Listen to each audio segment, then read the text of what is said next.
आज की क्लास में हम एडोबी इलस्ट्रेटर स्टार्ट करेंगे। एडोबी इलस्ट्रेटर को स्टार्ट करने से पहले कुछ बातें मैं आप लोगों से शेयर करना ज़रूरी समझता हूँ। एडोबी इलस्ट्रेटर और एडोबी फोटोशॉप ये दोनों एडोबी के सॉफ्टवेयर हैं। ग्राफिक डिज़ाइनिंग सीखने के लिए बहुत से स्टूडेंट के माइंड में ये कंफ्यूजिंग होती है कि हम कौन कौन से सॉफ्टवेयर सीखें या हमारे लिए कौन कौन से सॉफ्टवेयर बेहतर हैं। पूरी दुनिया में ये दो सॉफ्टवेयर चल रहे हैं, एडोब फोटोशॉप और एडोबी इलस्ट्रेटर। जिस बंदे को ये दो सॉफ्टवेयर आते हैं, मेरी नज़र में वो बंदा डिज़ाइनर है। लेकिन कोरल ड्रॉ और इनपेज ये पाकिस्तान और इंडिया में ज़्यादातर यूज़ हो रहे हैं। अक्सर लोग कहते हैं एडोब फोटोशॉप ज़्यादा बेहतर है कि एडोब इलस्ट्रेटर ज़्यादा अच्छा है। ये दोनों सॉफ्टवेयर अलग अलग हैं। एडोब फोटोशॉप का अलग काम है, एडोबी इलस्ट्रेटर का अलग काम है। तो हम इन दोनों को आपस में कंपेयर नहीं कर सकते क्योंकि ये दोनों एक ही कंपनी के सॉफ्टवेयर हैं, लेकिन इनके काम अलग अलग हैं। इंटरफेस इनका सिमिलर ही है, लेकिन इनके काम करने के तरीक़ेकार बहुत ज़्यादा डिफरेंट हैं। तो हम स्टार्ट करते हैं एडोबी इलस्ट्रेटर, जो कि ग्राफिक डिज़ाइनिंग का एक हिस्सा है सॉफ्टवेयर। ये दो सॉफ्टवेयर जिस बंदे ने भी सीख लिए वो डिज़ाइनर हो गया। आज से हम स्टार्ट करेंगे एडोबी इलस्ट्रेटर। मैं आपको प्रोफेशनली तरीके से ये सारा सिखाऊंगा और आपको मेन चीज़ें भी साथ साथ बताऊंगा कि मैंने अपनी लाइफ में जो मैं काम कर रहा था जब इस फील्ड में आके किन किन चीज़ों की ज़रूरत पड़ती है। जब आप किसी कंपनी या किसी ऑफिस में जाके बैठेंगे, आपको किन किन टूल का आना ज़रूरी है, किन किन चीज़ों का आपको पता होना ज़रूरी है। तो स्टार्ट करते हैं। ये एडोबी इलस्ट्रेटर का आप देख रहे हैं इंटरफेस है। तो कोई भी काम करने से पहले किसी भी सॉफ्टवेयर पे हमें एक पेज क्रिएट करना पड़ता है।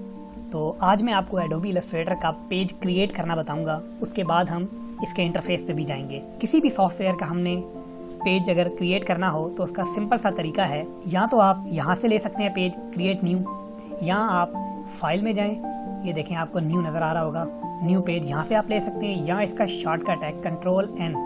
तो आप किसी भी तरीके से ले सकते हैं। आप यहाँ पर क्लिक करें क्रिएट न्यू पेज, यहाँ पर इसकी कैटेगरी आ जाएगी। ये देखें ये एक बॉक्स आ गया न्यू डॉक्यूमेंट का। ये आप ऑप्शन देख रहे हैं, यहाँ पर है रेसेंट सेव, जो आपका काम सेव आपने किया होगा यहाँ पर आप वो रख सकते हैं। रेसेंट यानी कि आपका पिछला किया हुआ काम, यानी कि पिछले लिए हुए पेज, क्योंकि हम पेज क्रिएट कर रहे हैं तो जो आपके पिछले लिए हुए पेज हैं यहाँ पर ये सारे वो दिखा रहा होगा। ये मोबाइल के लिए आप अगर साइज़ कोई लेना चाहते हैं आप इस पर क्लिक करें।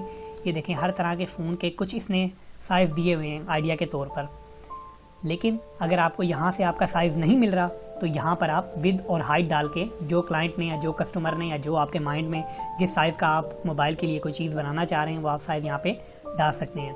इसी तरह आप ये देख रहे होंगे आगे वेब है, प्रिंट है। वेबसाइट के लिए आप कोई पेज लेना चाह रहे हैं, यहाँ पे देखें एडोबी इलस्ट्रेटर ने कुछ आपको साइज़ दिए हुए हैं। अगर यहाँ पर आपको कोई आपके साइज़ के मुताबिक नहीं मिल रहा, उसी तरह आप विद और हाइट यहाँ पर डाल सकते हैं। प्रिंट के लिए आप कोई चीज़ अगर कर रहे हैं, देखें यहाँ पर एडोबी इलस्ट्रेटर ने लेटर साइज़ में आपको A4 साइज़ में और कुछ यहाँ पर साइज़ और भी दिए हुए हैं। इसके अलावा film and video, art and illustration के लिए कोई आप कर रहे हैं तो इसी तरह पेज ले सकते हैं। कोई भी हम पेज अगर फॉर एग्जांपल मैं प्रिंट के लिए लेने लगा हूँ लेटर साइज़, तो यहाँ पर ये जो ऑप्शन दिए हुए हैं, यहाँ पर आप कोई भी पेज क्रिएट करने लगे आप उसका नाम लिख सकते हैं। फॉर एग्जांपल आप अपना नाम लिख दें, या कोई भी आप चीज़ बनाने लगे हैं डिज़ाइनिंग के तौर पे, आप पोस्टर बनाने लगे हैं तो आप यहाँ पर उसका पोस्टर के नाम से नाम सेव कर दें, या जो भी आप नाम सेव करना चाहते हैं। उसके बाद ये आप देख रहे होंगे विथ लिखा हुआ है, यानी कि जो भी आप चीज़ उस पेज का साइज़ लेने लगे हैं ये उसकी विथ है और ये उसकी हाइट है। तो विथ आप जितनी भी ले लें, हाइट आपकी मर्ज़ी आप जितनी भी ले लें। ये यहाँ पर आपको ऑप्शन नज़र आ रहा होगा point, picas, inches, millimetre, centimetre और पिक्सल, यानी कि आप जिस चीज़ के लिए पेज क्रिएट कर रहे हैं आप उसको किस इंचेस में रखना चाहते हैं, मिलीमीटर में रखना चाहते हैं, पिक्सल में रखना चाहते हैं, ये आप इसकी मेजरमेंट यहाँ से सेट कर सकते हैं। उसके बाद ये आता है ब्लीड का ऑप्शन। ये ज़्यादातर एडवांस चीज़ में यूज़ होता है। फॉर एग्जांपल प्रिंटिंग के लिए अगर आपका कोई बिज़नेस कार्ड या कोई ऐसी चीज़ आप डिज़ाइन कर रहे हैं, ये ब्लीड एरिया उसमें यूज़ होता है कि आप चारों तरफ से हम मार्जिन देते हैं। फॉर एग्जांपल हम एक बिज़नेस कार्ड डिज़ाइन कर रहे हैं तो उसका साइज़ लेने के बाद हम उसको साइडों से ब्लीड एरिया दे देंगे, ताकि प्रिंटिंग के लिए जब वो प्रिंट होने के लिए बाद में जब वो कटेगा तो हमारा इस हिस्से के अंदर जो टेक्स्ट हो उसे कोई प्रॉब्लम ना हो, लोगो वगैरह ना कटे, टेक्स्ट ना कटे।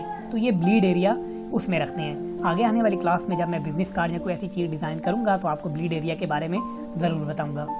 इसके नीचे आप ये देखें आ रहा है एडवांस ऑप्शन, आप इस पर क्लिक कर रहे हैं, ये देखें एडवांस ऑप्शन पहले ही खुला हुआ है। एडवांस ऑप्शन में आपका कलर मूड आ रहा है, बहुत ज़्यादा इंपॉर्टेंट है। कोई भी आप पेज क्रिएट करने लगें आपने लाजमन इन चीज़ों पर फोकस रखना है। कलर मूड, यहाँ पर ये देखें CMYK कलर, अगर आप इस पर क्लिक करेंगे इसमें एक और भी है RGB कलर। अब ये RGB कलर और CMYK कलर क्या है, इस पर मैं एक अलग से क्लास बनाऊंगा।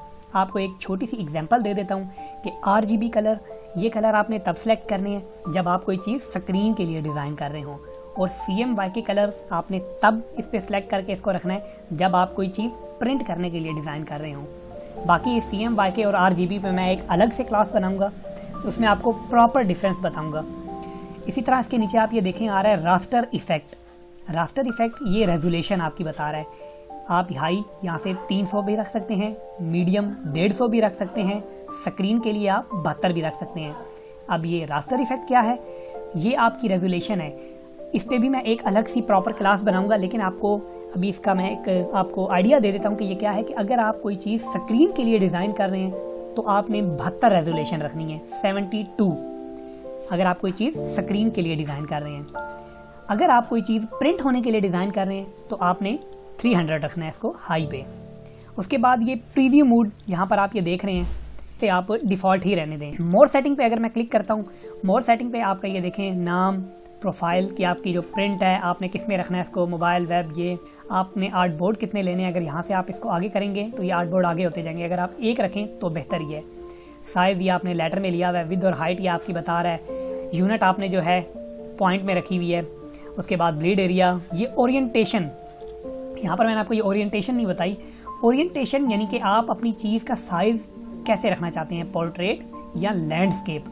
लैंडस्केप जैसे आपने बैनर देखे होंगे, उनकी विड्थ ज़रा ज़्यादा होती है, यानी कि वो इस तरह लेंथ में ज़्यादा होते हैं, और पोर्ट्रेट यानी कि यूँ चारों तरफ से बराबर या ज़्यादा ऊपर नीचे का साइज़ ज़्यादा होता है। तो ओरिएंटेशन भी आप यहाँ से सिलेक्ट कर सकते हैं। उसके बाद यहाँ पर ये एडवांस में वही हमें बता रहा है कलर मूड, रास्टर और प्रीव्यू मूड। प्रीव्यू मूड आपने हमेशा डिफ़ॉल्ट पे ही रखना है। और ये सारी चीज़ें आपने देखने के बाद आपने यहाँ से क्रिएट पर क्लिक कर देना है। अगर क्लोज करेंगे तो ये वापस चला जाएगा, और अगर क्रिएट पे क्लिक करेंगे, ये देखें ये है एडोबी इलस्ट्रेटर का इंटरफेस। जो हमने पेज का साइज़ यहाँ पर सिलेक्ट किया था वो ये पेज का साइज़ आ गया सामने। तो ये था एडोबी इलस्ट्रेटर का क्रिएट न्यू पेज लेने का तरीका। इंशाल्लाह आगे आने वाली क्लास में मैं अब आपको एडोबी इलस्ट्रेटर के सारे ये टूल बताऊंगा और एक एक टूल आपको मैं प्रॉपर तरीके से समझाऊंगा।